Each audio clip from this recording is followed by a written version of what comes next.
Assalamualaikum warahmatullahi wabarakatuh.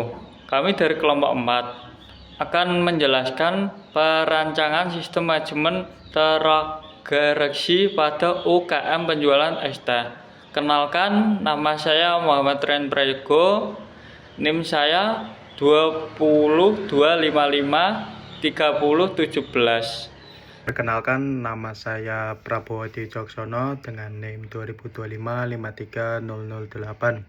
Perkenalkan, nama saya Ahmad Fahri Maulana dengan NIM 2025533012. Perkenalkan, nama saya Muhammad Dafa Akmal, NIM 2025530050. Saya akan menjelaskan letak belakang. 1. Letak belakang teknologi informasi pendorongan UKM menggunakan sistem manajemen. 2. UKM es teh masih melakukan pencatatan secara manual. 3. Sering terjadi kesalahan transaksi dan keterlambatan laporan. 4. Data penjualan situs keuangan belum terintegrasi. 5.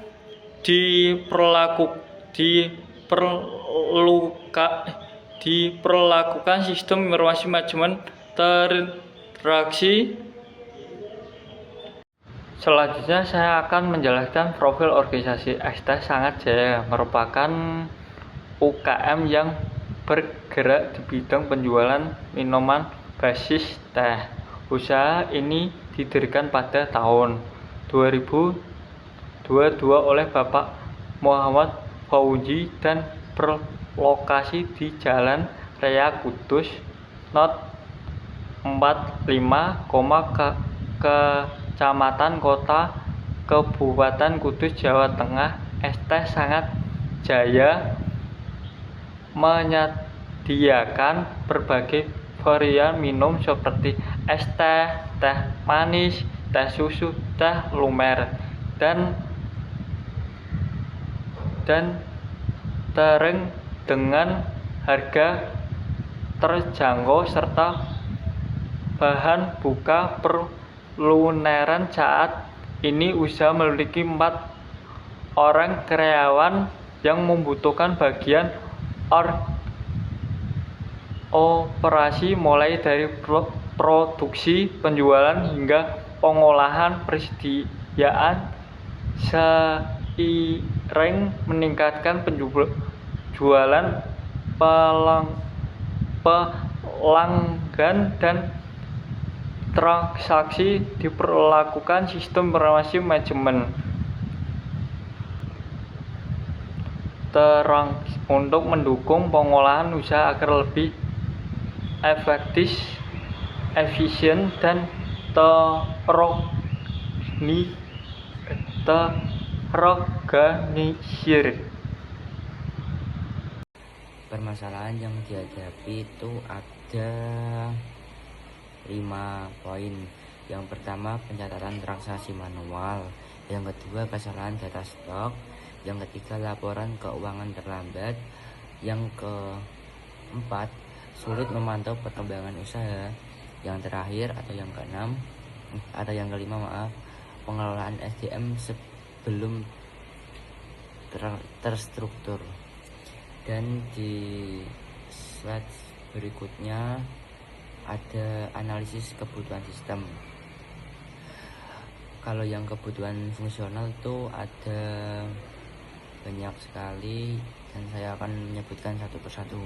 Pertama, ada manajemen produk, penjualan, manajemen stok, laporan keuangan, data karyawan, dashboard, dan yang terakhir ada data pelanggan. Terus ada kebutuhan non fungsional, itu juga ada sedikit ya, bisa dibilang banyak.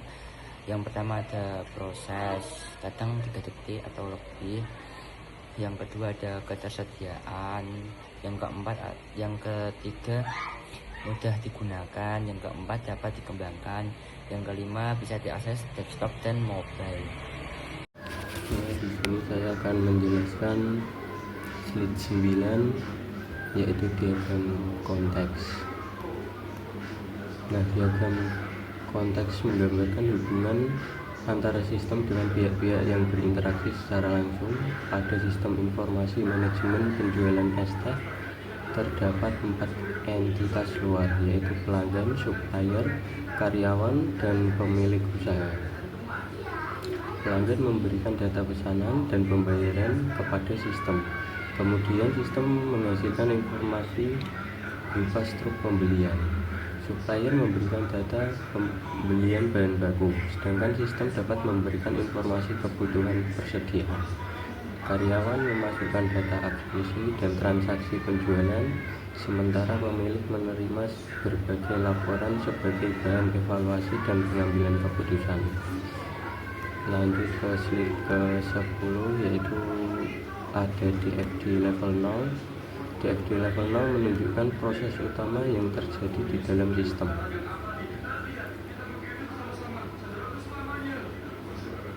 Yaitu pertama, penjualan.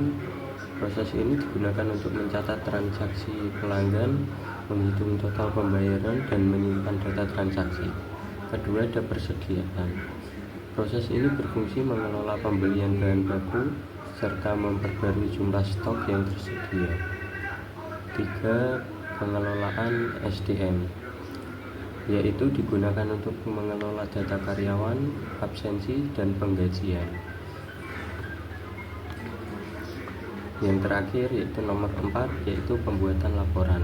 Proses pembuatan laporan ini mengambil data dari transaksi, persediaan, dan SDM untuk menghasilkan laporan penjualan, stok, keuangan, dan laporan karyawan. Nah, setelah DFD level 0, selanjutnya ada DFD level 1, proses penjualan. DFD level 1, proses penjualan, yaitu proses dimulai dari pelanggan yang melakukan pemesanan produk pada tahap input pesanan.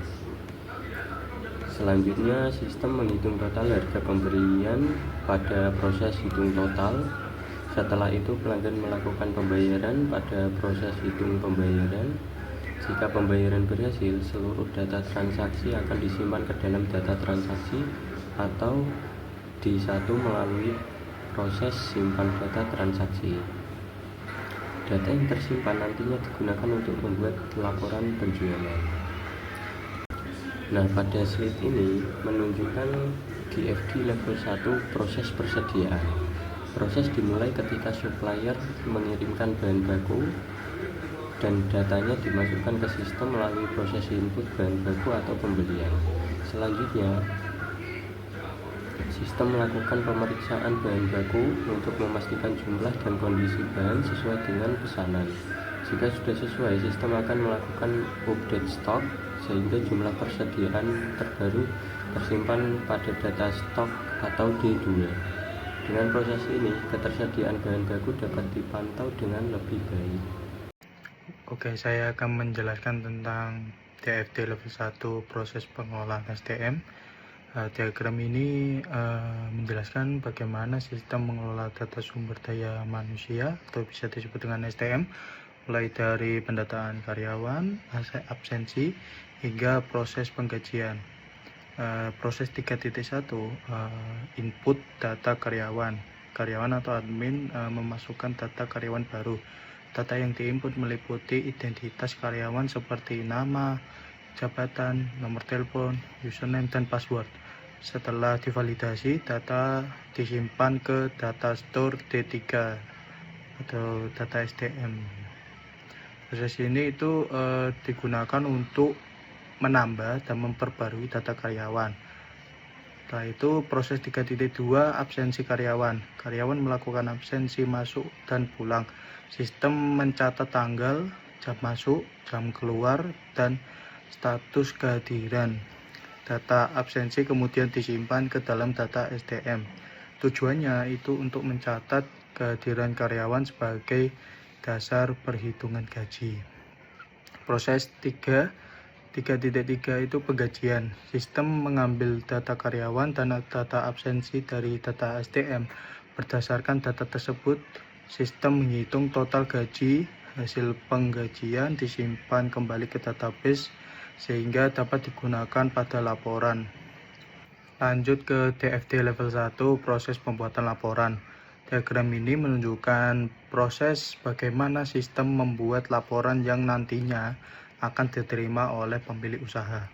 Data yang digunakan itu sistem mengambil data dari 3 penyimpanan data. Data D1, data transaksi, D2, data stok, D3, data SDM. Nah, proses 4.1 itu pengolahan data atau laporan. Sistem mengambil data transaksi, sistem mengambil data stok, dan sistem mengambil data SDM. Seluruh data tersebut diolah menjadi informasi laporan. Outputnya itu berupa laporan penjualan, laporan stok, dan laporan SDM. Proses 4.2 itu cetak atau ekspor laporan. Setelah laporan selesai dibuat dari laporan laporan sebelumnya, laporan penjualan, laporan stok, dan laporan SDM, pemilik dapat mencetak laporan atau mengekspornya menjadi PDF atau Excel, dan laporan tersebut digunakan untuk menjadi bahan evaluasi dan pengambilan keputusan. Oke, selanjutnya akan saya jelaskan tentang penjelasan ERT-nya. ERT ini menggambarkan struktur database yang digunakan dalam sistem informasi manajemen penjualan ST beserta hubungan antar tabel. Tabel pelanggan berisi informasi pelanggan seperti ID pelanggan, nama, nomor HP, alamat, jenis pelanggan. Hubungannya itu satu pelanggan dapat melakukan banyak transaksi. Yang kedua, tabel karyawan berisi data pegawai seperti ID karyawan, nama, jabatan, username, password. Hubungannya satu karyawan dapat melayani banyak transaksi. Yang kedua, satu karyawan memiliki banyak data absensi. Tiga, satu karyawan memiliki banyak data penggajian.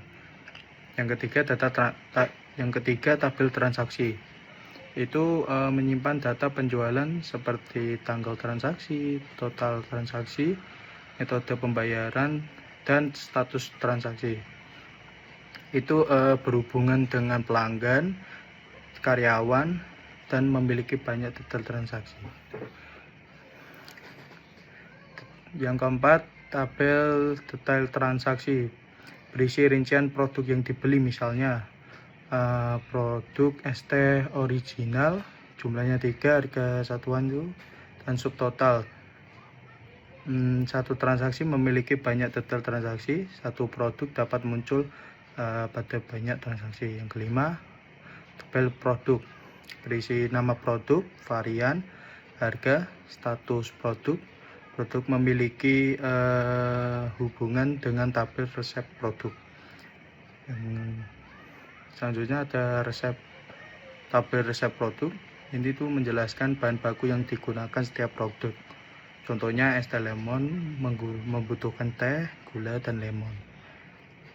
Selanjutnya ada tabel bahan baku berisi nama bahan, satuan, stok minuman, dan status berhubungan dengan resep produk, stok bahan baku, dan detail pembelian. Selanjutnya ada tabel stok bahan baku mencatat stok masuk, stok keluar, stok akhir, dan tanggal update. Tujuannya untuk memantau persediaan. Selanjutnya ada tabel supplier berisi data pemasok bahan baku.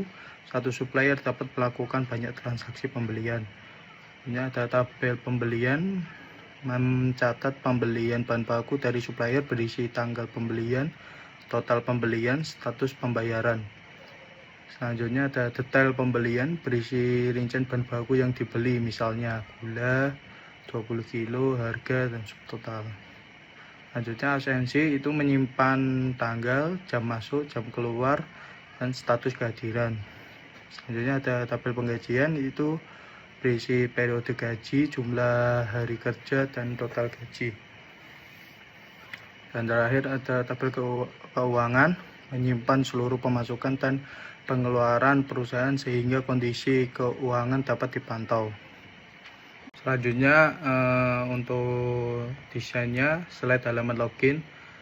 Ini merupakan tampilan halaman login sistem informasi manajemen penjualan ST. Halaman ini untuk sebagai gerbang masuk pengguna ke dalam sistem Pengguna harus memasukkan username dan password yang valid untuk dapat mengakses fitur sesuai hak aksesnya. Tersedia juga fitur ingat saya dan lupa password untuk memudahkan pengguna. Selanjutnya ada slide dashboard. Saat ini tuh menampilkan dashboard utama sistem. Dashboard ini berfungsi memberikan informasi singkat mengenai kondisi usaha secara real time. Pada bagian atas terdapat informasi total penjualan hari ini, jumlah produk terjual, stok yang tersedia, dan jumlah karyawan. Selain itu, terdapat grafik penjualan bulanan, daftar transaksi terbaru, serta informasi stok bahan baku yang hampir habis, sehingga pemilik usaha dapat mengambil keputusan dengan lebih cepat. Selanjutnya ada data produk. Halaman data produk itu digunakan untuk mengelola informasi produk yang dijual. Pengguna dapat menambahkan produk baru, mengubah data produk, maupun menghapus yang sudah tidak dijual. Pada halaman ini juga tersedia fitur unggah gambar produk, informasi stok tersedia, serta statistik jumlah produk dan kategori produk. Dan untuk bagian laporan penjualan digunakan untuk melihat hasil penjualan berdasarkan periode tertentu. Pengguna dapat memilih rentang tanggal yang diinginkan. Kemudian sistem akan menampilkan total pendapatan, jumlah transaksi, rata-rata transaksi, serta grafik penjualan harian. Selain itu, laporan dapat dicetak dalam format PDF atau diekspor ke Excel untuk kebutuhan dokumentasi dan analisis. Selanjutnya saya akan menjelaskan kesimpulan. Sistem mampu mengakselerasikan penjualan, persediaan keuangan, dan SDM. 2. Data tersimpan secara pusat. 3. Membantu pengambilan keputusan. 4. Mengarahkan kesalahan mencatat. 5. Mendukung perkembangan UKM ST sangat jaya. Sekian dari kami. Mohon maaf ada yang salah. Terima kasih.